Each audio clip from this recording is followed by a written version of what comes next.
My name is Nora Fields, and I'm 38 years old.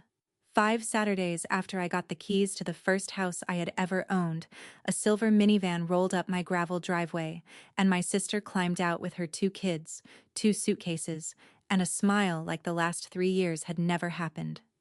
The same sister who sat in the witness chair at my divorce trial and testified for my ex-husband. I had worked myself half to death for that gravel, that porch, that deed. The one name on that deed is mine.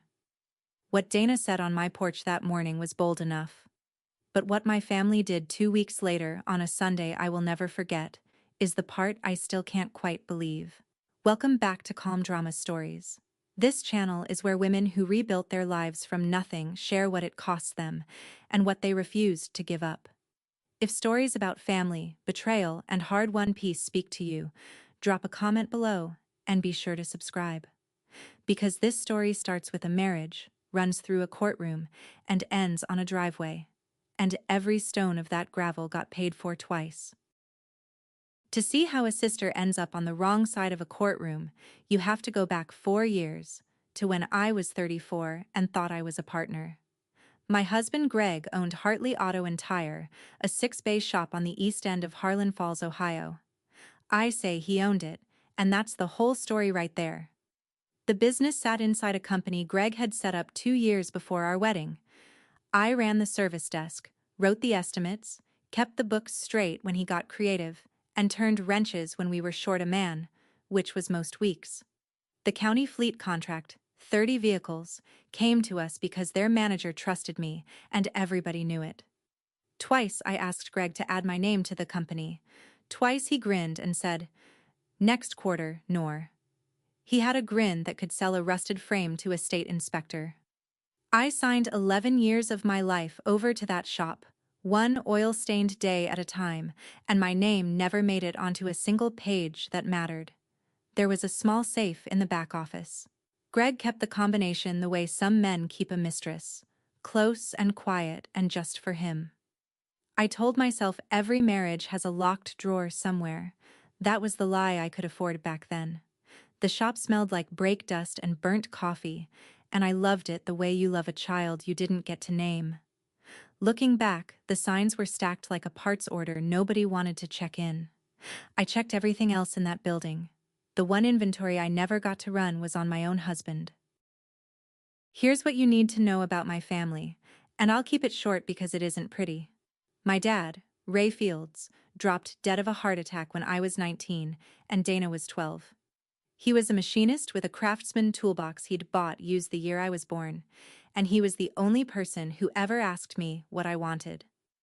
After the funeral, my mom Carol went dark for about half a year, the kind of dark where the electric bill goes unopened, so I quit the technical program I'd started, took a job at a quick lube, and became the family's load-bearing wall. I paid for Dana's summer camp when she was 13. I paid for her prom dress at 16.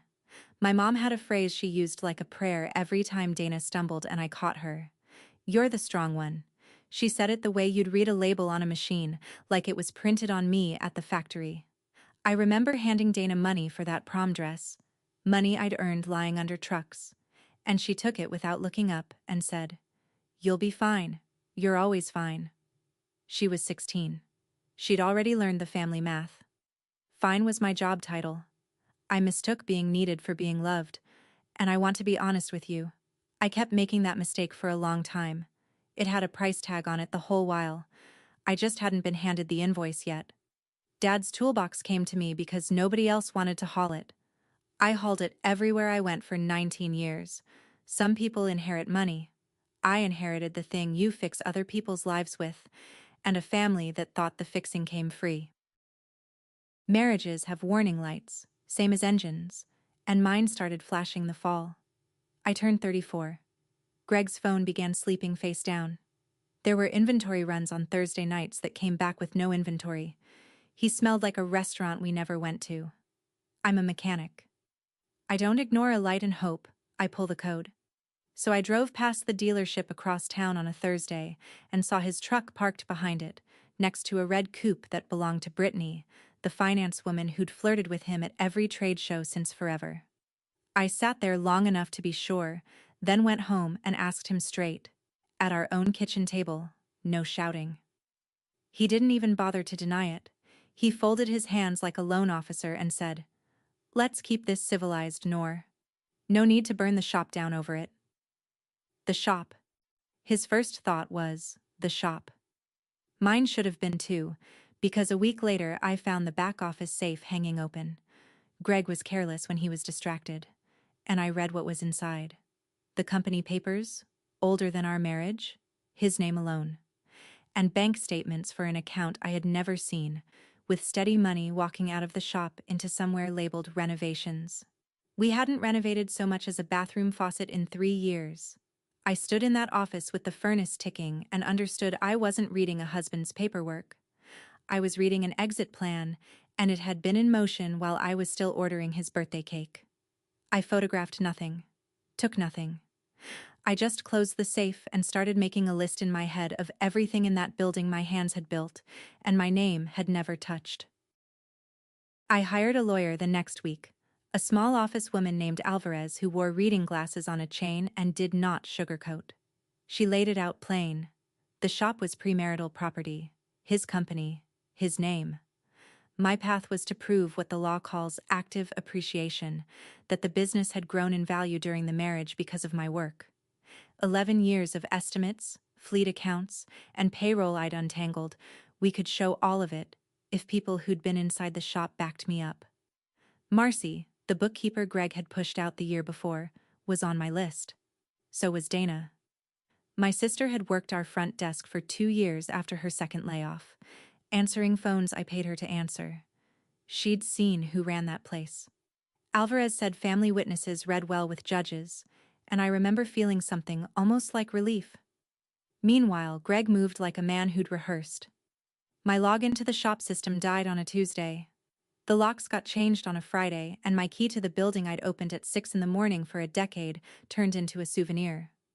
The renovations account Alvarez's forensic guy found had been feeding cash somewhere soft and hard to trace for over 2 years. Every move I made by the book. I didn't take a dollar. I wanted to win clean, because clean was the only thing I had left that was fully mine. Then Alvarez called me on a gray afternoon in March and said the other side had filed their witness list, and she read the names slow, and there was one she read twice. My sister's name. On his list. I stood in that rented kitchen holding the phone, listening to the refrigerator hum, doing the math and refusing the answer. The hearing room in the county courthouse had fluorescent lights and carpet the color of old gum, and that's where my little sister buried me. Dana wore a blue dress I'd never seen and didn't look at me once from the witness chair. She said, under oath, that I had always called the shop Greg's business, that I referred to myself as an employee, that I was, her words, impulsive with money, and she'd heard me complain about my own reckless spending. She delivered it in the flat voice of somebody reading a script practiced in a bathroom mirror, and 11 years of my work turned into a paycheck I should be grateful for. Alvarez objected where she could. It didn't matter much. A family witness reads well with judges, remember. It reads well in both directions. My mother sat in the gallery that day, and she sat on Dana's side of the aisle, purse in her lap, eyes forward, like she was at a church service she didn't love but wouldn't dream of leaving. During the recess, I caught up with Dana by the vending machines in the hallway. I didn't yell. I asked her one thing. Why? She looked at the machine, at the candy bars, anywhere that wasn't me, and then she gave me the answer she'd been giving me since she was 16. You'll be fine. You're always fine. Then she walked back into the room where she'd just sworn to tell the truth. I stood there with my quarters in my hand, and I finally heard that sentence for what it was. It wasn't faith in me. It was a permission slip, signed by everybody I loved, to take whatever I had, because the strong one regrows what you cut off her. That's what they all believed.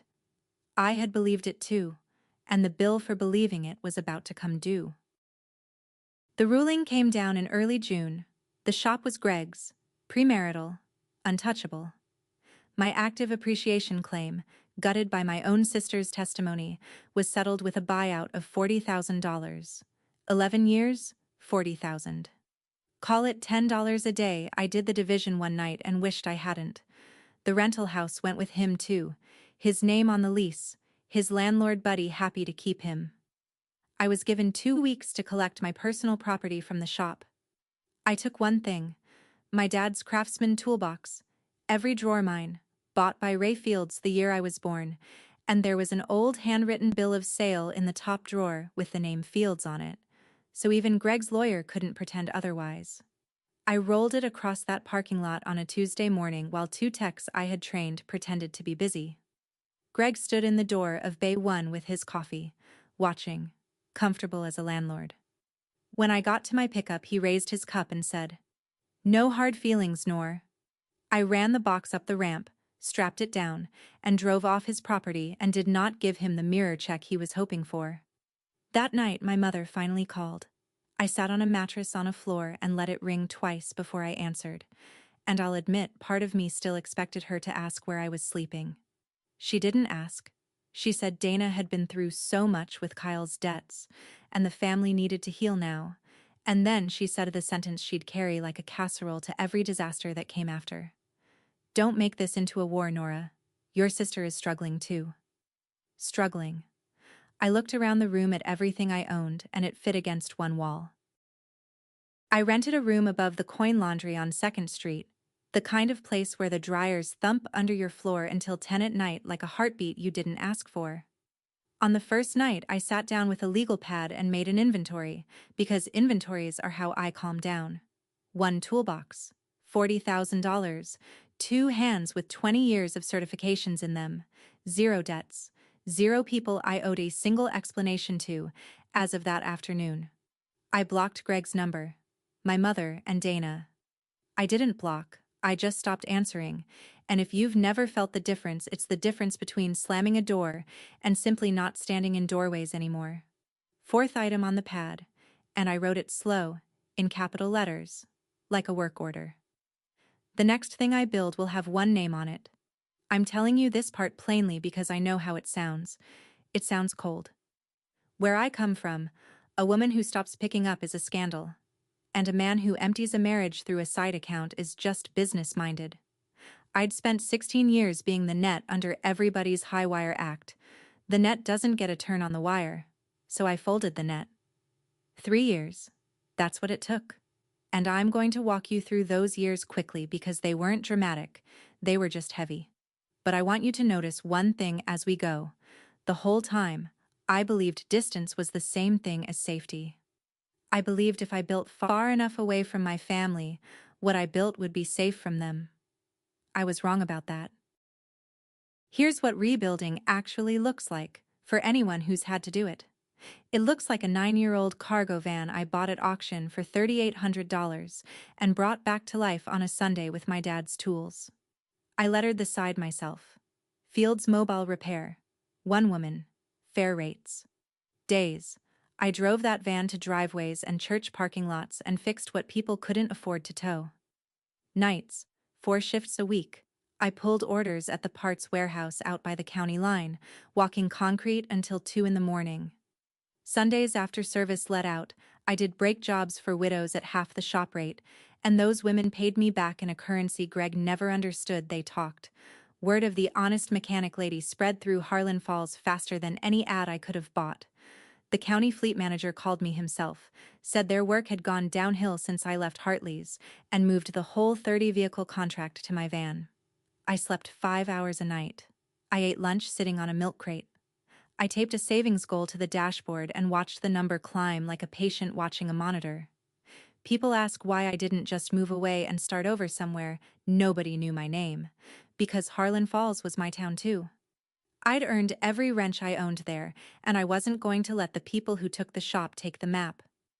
If you've ever refused to be the one who leaves, tell me in the comments. I read them. And stick around, because the hardest part of this story wasn't the work.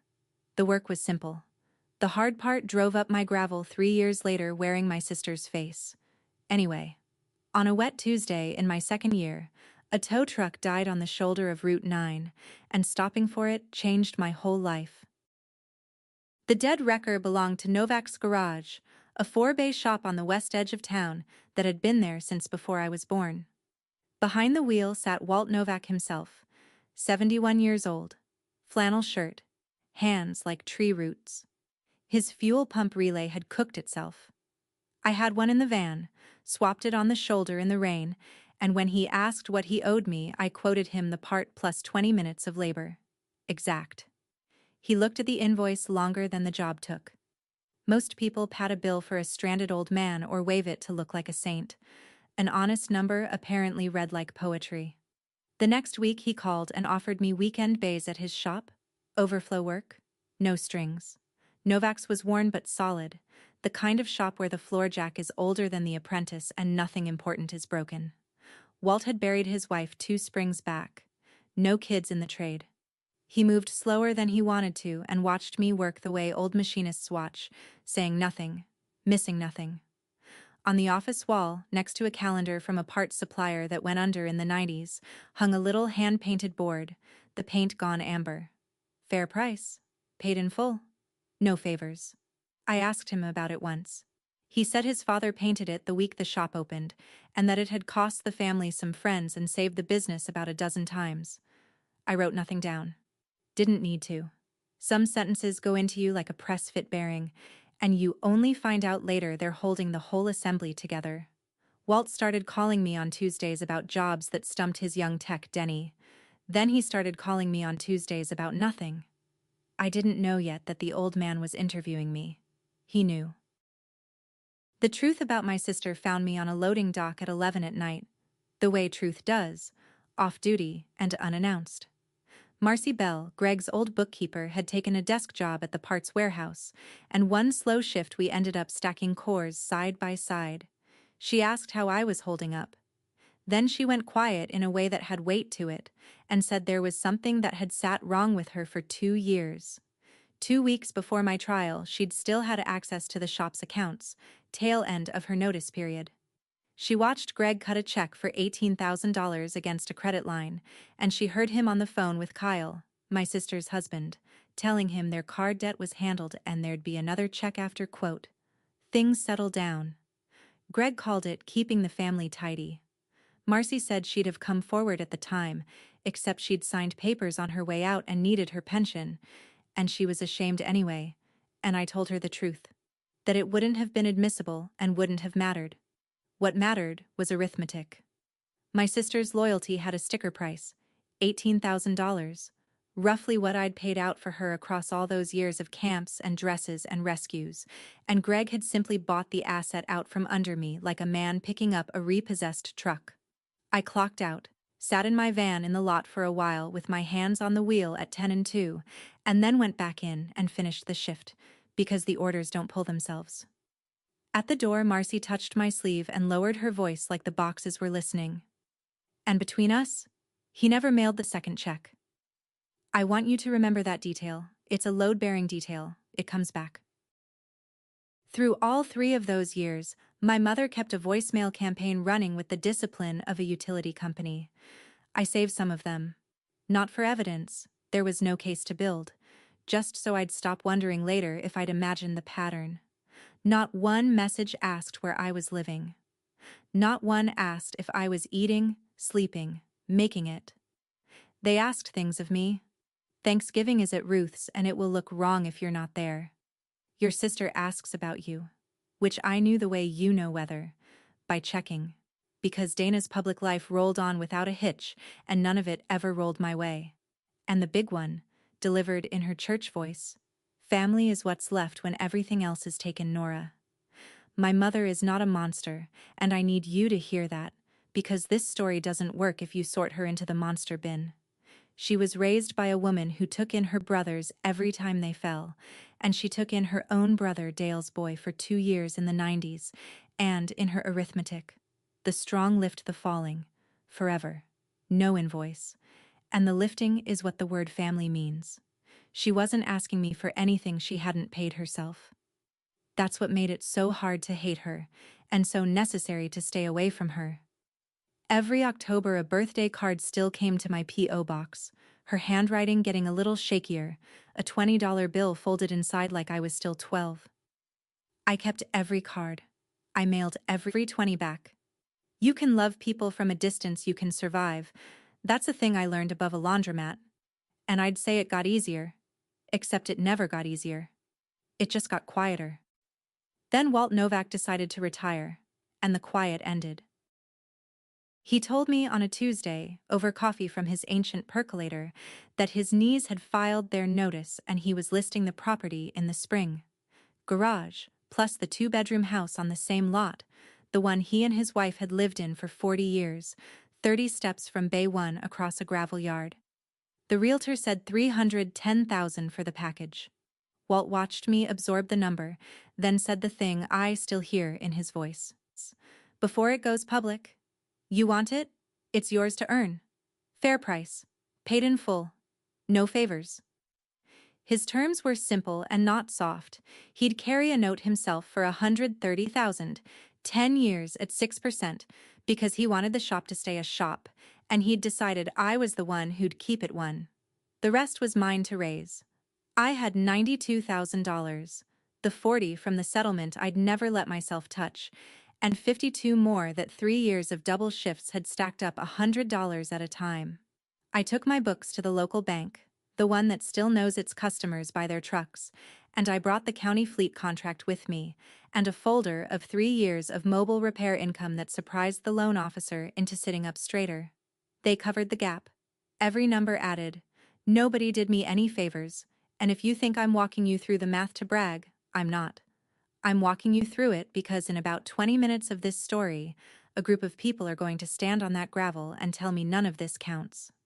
The night before closing, I lay awake till 3. And it wasn't the debt keeping my eyes open. For 19 years I'd had nothing anyone could take. Now there'd be something. Having something is its own kind of fear.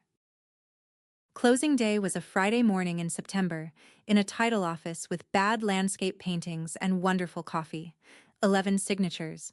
I counted them the way you count lug nuts, because torque matters and so do endings.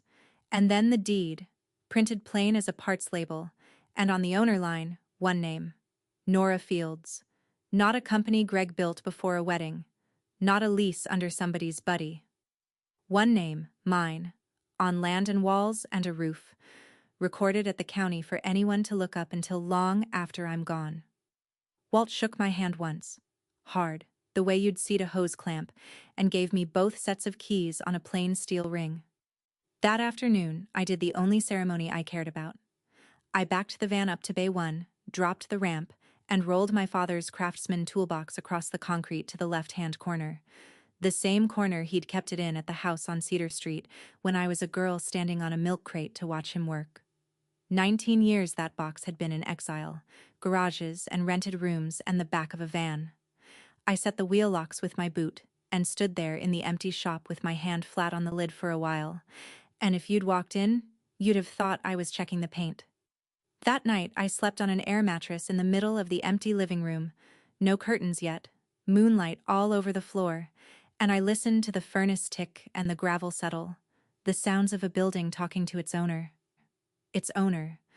I got 5 Saturdays of that feeling. 5 Saturdays is what the world gave me before it came up the driveway to renegotiate, and I want to be fair to the world, that's 5 more than it had ever given me before. The sign went up on a Monday. Fields Garage, Sales and Service, and under it, smaller, the line every woman in the trades will recognize as a dare. Nora Fields, owner. The first week ran exactly like every woman who's worked a counter is expecting me to say it ran. A man in a dually asked to speak to the owner, and I wiped my hands on the rag and handed him my card and watched his software update in real time. To his credit, it did update. 2 callers asked when the real mechanic would be in. I kept Denny on. Walt's young tech, 24 years old, good hands, bad guess diagnosis habit. I've been sanding off him one work order at a time. Walt himself came by every Tuesday at 10, like a scheduled maintenance item.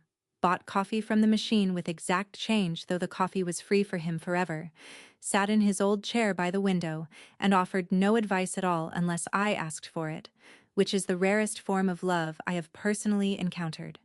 First month's revenue covered the mortgage, the note to Walt, parts, Denny, and insurance, with about enough left over for a pizza. No miracle. A margin. Margins are all I've ever asked for. Before opening, I'd found his father's little hand-painted board in a drawer where Walt left it, wrapped in a shop towel like a relic, and I understood the message the way he intended it. I put a frame around it and hung it behind the register, where you can't miss it while you're paying. Fair price. Paid in full. No favors. A customer asked me if it was some kind of religious thing. I told her closest thing I've got. She laughed. I wasn't entirely joking, and I'd find out soon just how much I wasn't joking. News in a town like Harlan Falls doesn't travel through papers.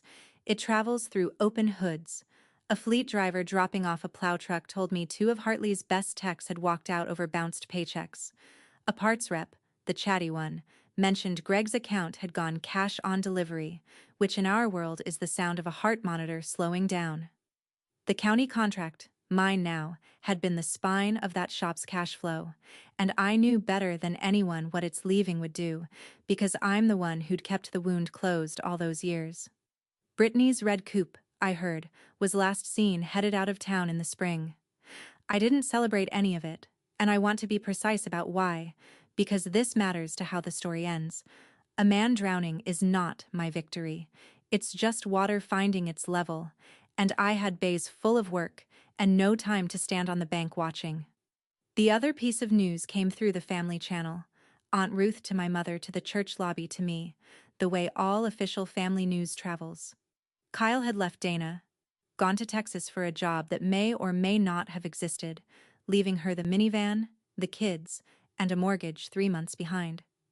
And here's the part that closed a loop I'd been holding open since a loading dock 2 years before.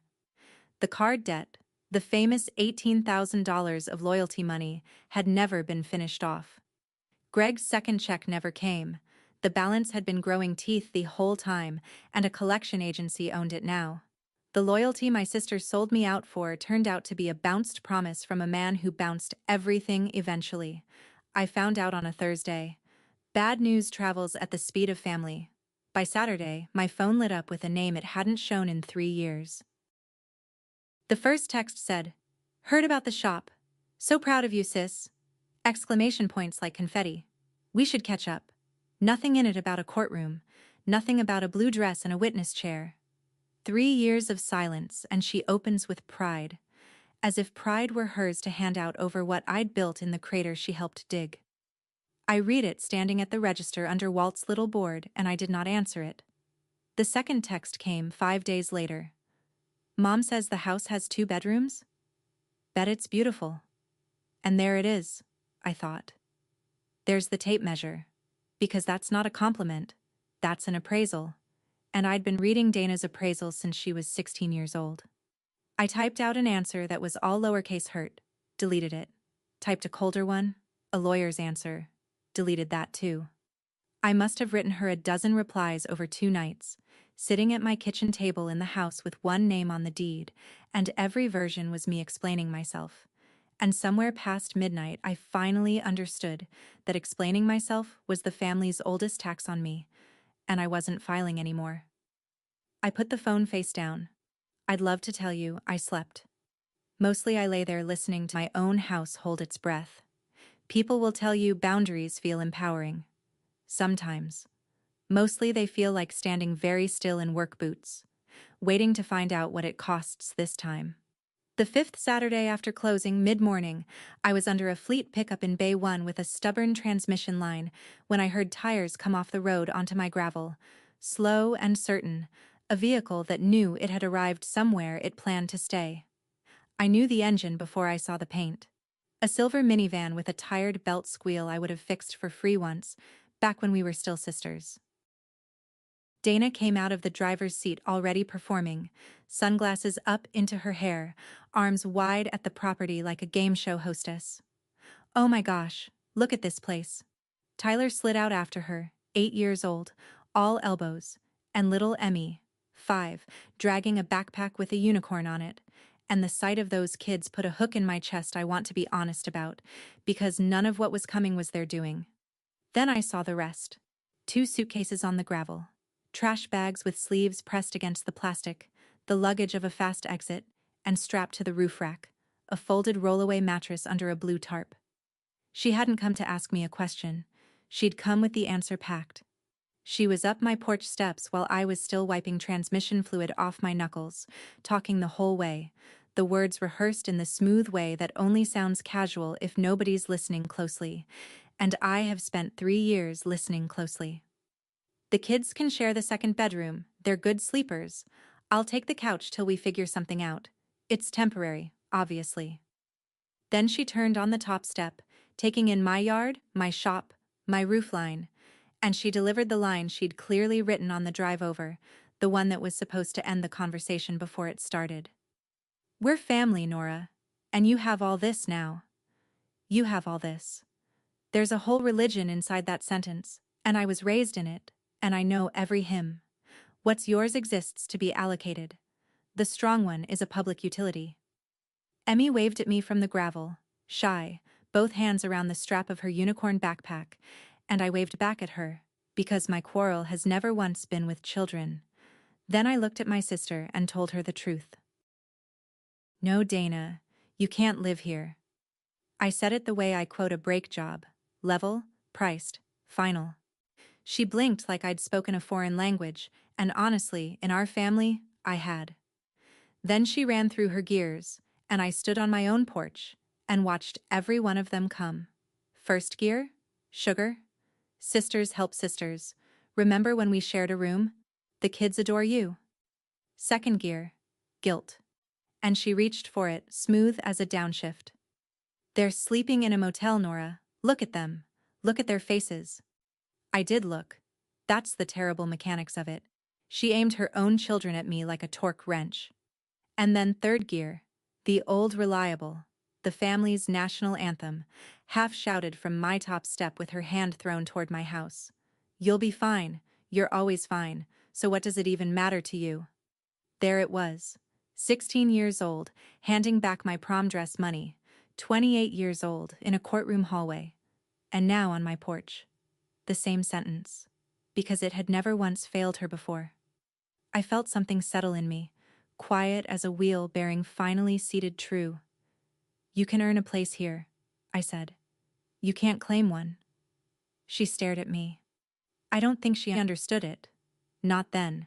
It wasn't in any language our family spoke. She called me selfish.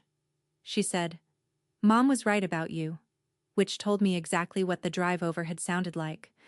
She loaded the kids back in, Emmy still waving at me through the glass, God help me, and reversed down my gravel fast enough to spray it, and I stood there and listened to that belt squeal fade toward Route 9. I checked my watch. I remember thinking, with no humor at all, that the phone call to my mother would be connected before she cleared the county road. It took less than 2 days for the family to mobilize, and I say, family, and mean the whole apparatus: blood, marriage, church pew, and grocery aisle. My mother called first, and her opening line had clearly been drafted in committee. I did not raise you to shut a door on babies. Aunt Ruth called next, Ruth, who hadn't dialed my number since my divorce, to inform me that everyone at First Baptist was asking about it. Everyone. And what was she supposed to tell people? A man calling himself my cousin Roy, who I last saw at a funeral in another decade, left a voicemail that opened with "Hey stranger" and landed on, "You know she's got those kids." At the grocery store on Maple, 2 women from my mother's Bible study looked at me the way you look at a car parked across 2 spaces. One of my regular customers canceled an appointment, personal reasons, and didn't rebook. And I want you to notice the same thing I noticed, standing in my shop at closing time, phone buzzing itself sideways across the counter. In all of it, every call, every message, every casserole warm voice, no one, not one single person, asked why Dana had lost her house. No one asked where Kyle was, or what the debt was, or how it got that big, or what she planned to do next. The only question the entire network wanted answered was why I wouldn't hand over mine. The strong ones know is the only scandal the system recognizes. If you've ever been that person, the one whose refusal causes more outrage than everyone else's chaos, Put the word strong in the comments, because I read them, and it matters to me that we can see each other. Then, keep listening. Because on Wednesday night, on a delivery run, I drove past the First Baptist parking lot, and what I saw parked in the far corner under the security light took every bit of anger I had and bent it into something more complicated. It was the minivan, backed into the corner of the church lot under the light, the way you park when the vehicle is the address. The rear windows were packed to the glass, laundry baskets, the rolled mattress, a lamp lying on its side like something that had given up. The dome light was on. Tyler sat in the open side door doing homework on the lid of a cooler, workbook tilted toward the security light. Emmy was asleep across the middle seats with her arms around that unicorn backpack. Dana sat in the driver's seat, forehead against the wheel, not crying that I could see. Just parked. In every sense a person can be.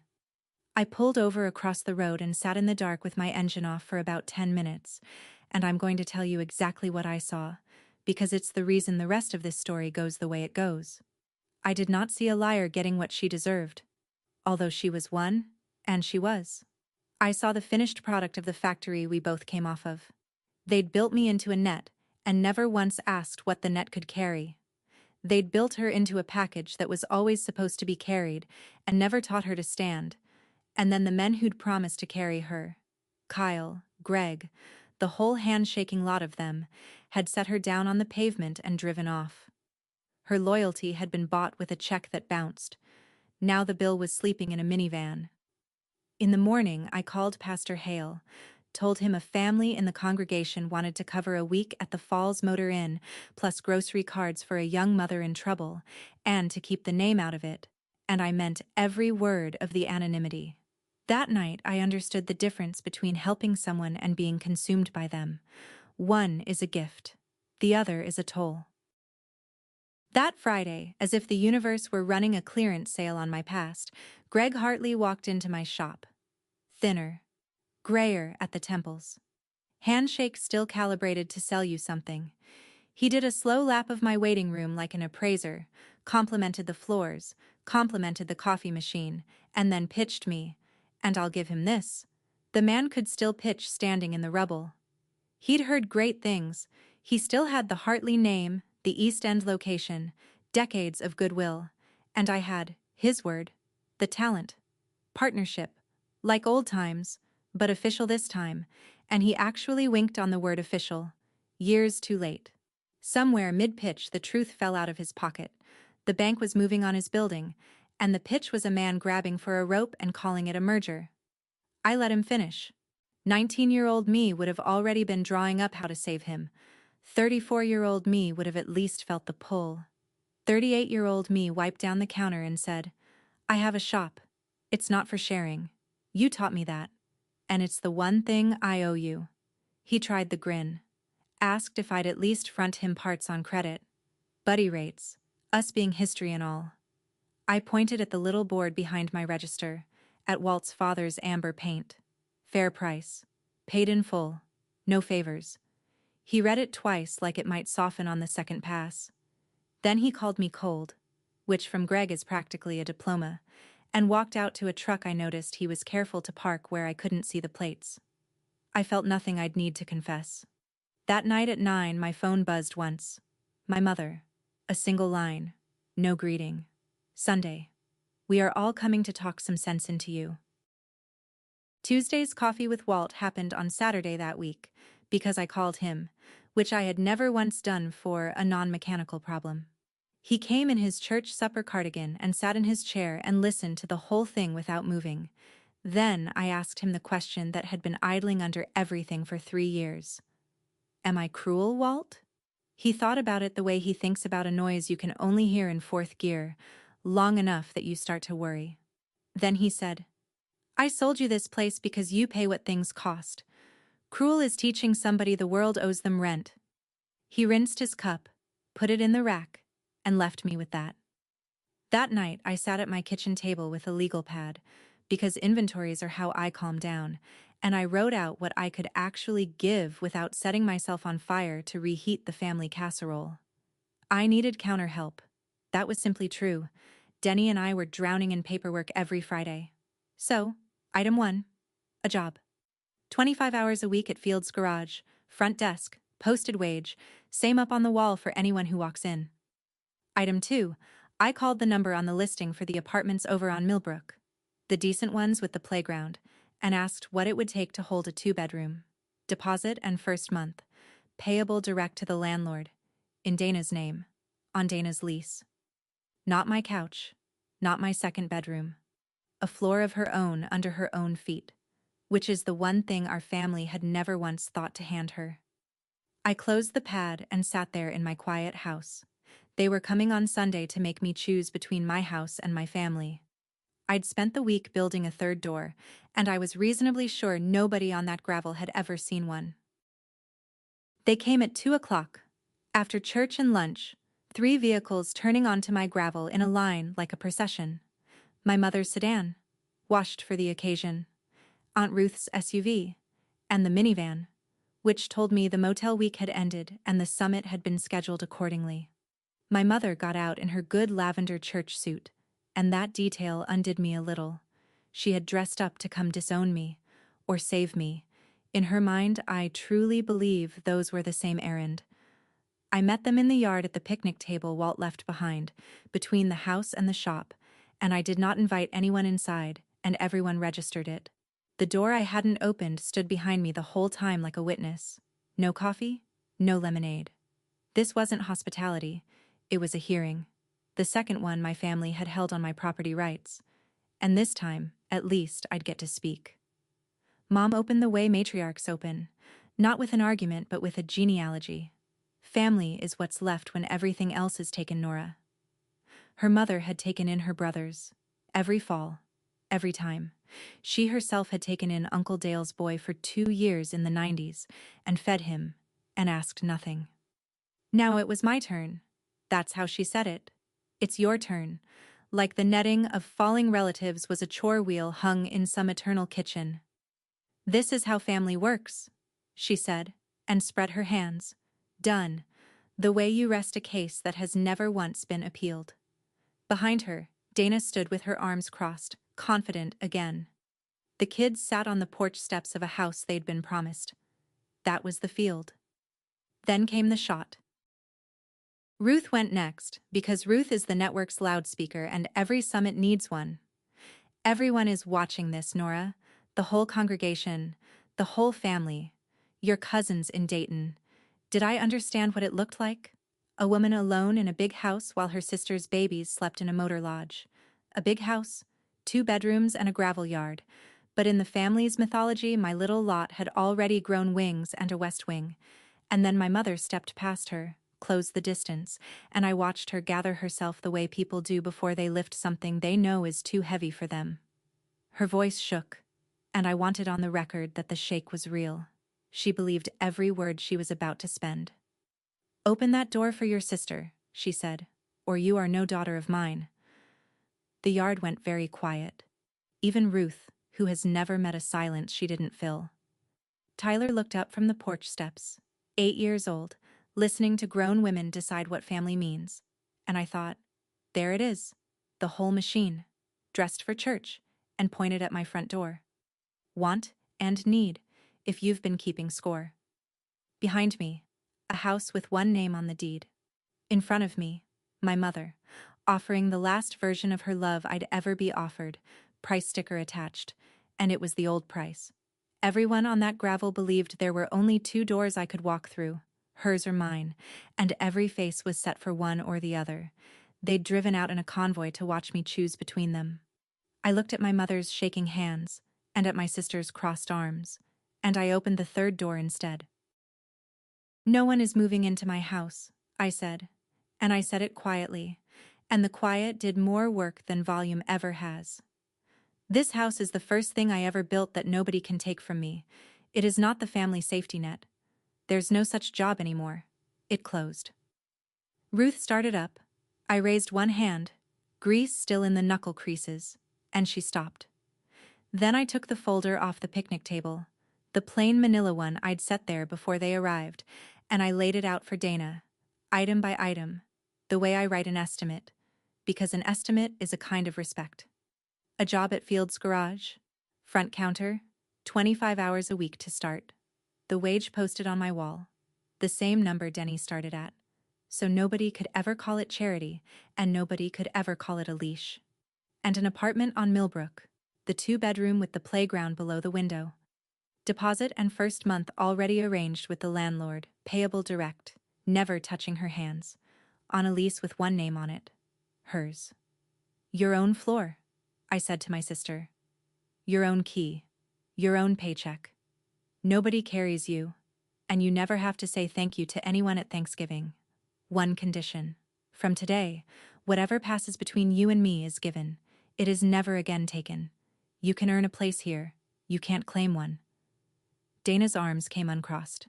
She looked at the folder, at me, and reached by pure reflex for the anthem, "You'll be fine. You're always." And I finally answered that sentence at last, after 15 years of hearing it. I was never fine, Dana. I was just useful. I stopped confusing the two. My mother's face closed like a store.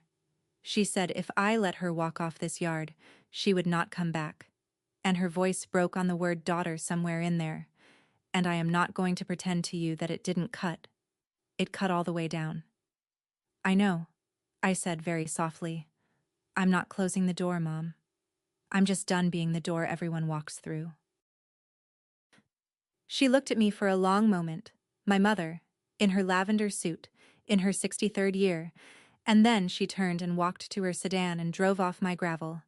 And that sound, tires rolling slow over stone, is the sound the price of your life makes when it's finally being paid.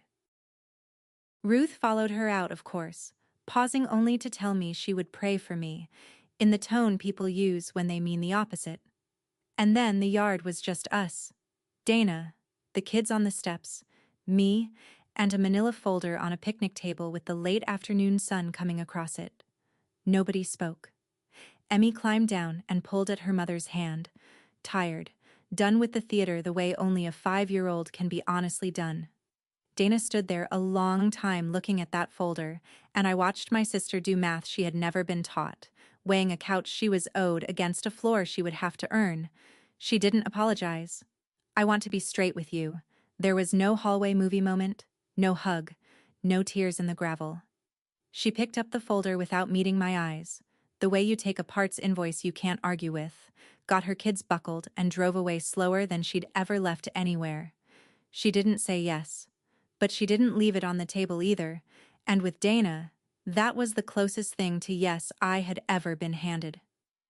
I sat on my porch steps until the light went copper, listening to my shop cool down and my house do nothing at all except stand there. Mine. Monday morning at 2 minutes to 8, I heard tires on the gravel and a belt squealing, and I put on a fresh pot of coffee. She came in hard-faced and on time, and she worked. Badly at first, then less badly. She double-booked the alignment rack her first week, and I corrected her the same way I correct Denny. Flat, specific. Once. And she looked at me waiting for the rest of it. The lecture, the interest on the favor. And it never came, because there was no favor. There was a posted wage and a job being done. 2 weeks in, I handed the paychecks across the counter. Denny's, then hers. Same envelope, same payday. She held hers a long time. First money of her whole life, I'd bet anything. That nobody owed her, gave her, or slid to her under a table to keep the family tidy. She said one thing, not looking up. Kyle never once told me the rent was due until it was already late. That was all. It wasn't an apology. It was a bearing, seating itself, and I just nodded and let it seat. Because some repairs you do not interrupt. That same month, the bank finished with Hartley Auto and Tire, and the equipment crossed the auction block on a cold morning. I bought the good alignment lift through the online sale, market price against strangers, paid in full that afternoon, and sent a hauler for it rather than walk that floor myself. There was nothing over there I needed to see, and nothing I needed to say. And if Greg was watching the sale from somewhere, what he saw from me was a fair price, and silence. Fair price. Paid in full. No favors. It works in every direction. That's the whole point of the sign. It's been 4 months since the Sunday on the gravel, and here is where everything actually stands. No bows on it. Dana is still at the counter, 25 hours a week, better at it than either of us expected, sharp with the schedule, murder on a double booking. She rents the Millbrook 2-bedroom, her name on the lease, and she paid the second month herself, and the third, and she is chipping at that old collection debt out of her own checks. No miracles, just installments, which is how real people actually climb. Saturdays, Tyler and Emmy do their homework at the waiting room table, and Tyler has fallen in love with my father's Craftsman toolbox in the corner of Bay 1. Last week I let him tighten his first bolt, hand over hand on the ratchet, his tongue out sideways with concentration, and I heard my dad's voice come out of my own mouth. Snug is enough, kiddo. Strong doesn't mean stripped. Ray Fields would have liked that boy. My mother has not called. A Christmas card came to the house in December, her shaky hand, signed Mom, no apology, no questions, and I did with it what I do. I put it on the refrigerator, and I mailed nothing back but a card of my own, signed Nora, no apology, no questions. The door isn't locked. It just doesn't swing one way anymore. Ruth still tells the story her way at First Baptist. I still lose the odd customer over it, and the shop is still booked 2 weeks out. Because the county trucks don't care about my reputation, they care about their brakes. Dana and I don't hug. We talk about the schedule, the parts orders, her kids, brake pads. Once in a while she says something almost like the beginning of the courtroom conversation, and I let it start and let it stop wherever it stops. We are not what we were. We are something smaller and cleaner, and it holds weight. And in this family that makes it the strongest thing anyone has built in 3 generations. Saturday at closing time, this is how it goes now. Dana counts the drawer, shuts down the register, and drives her kids home to her own apartment, where her own key opens her own door. Emmy waves at me through the back glass the whole way down the driveway, and I wave back until they're gone.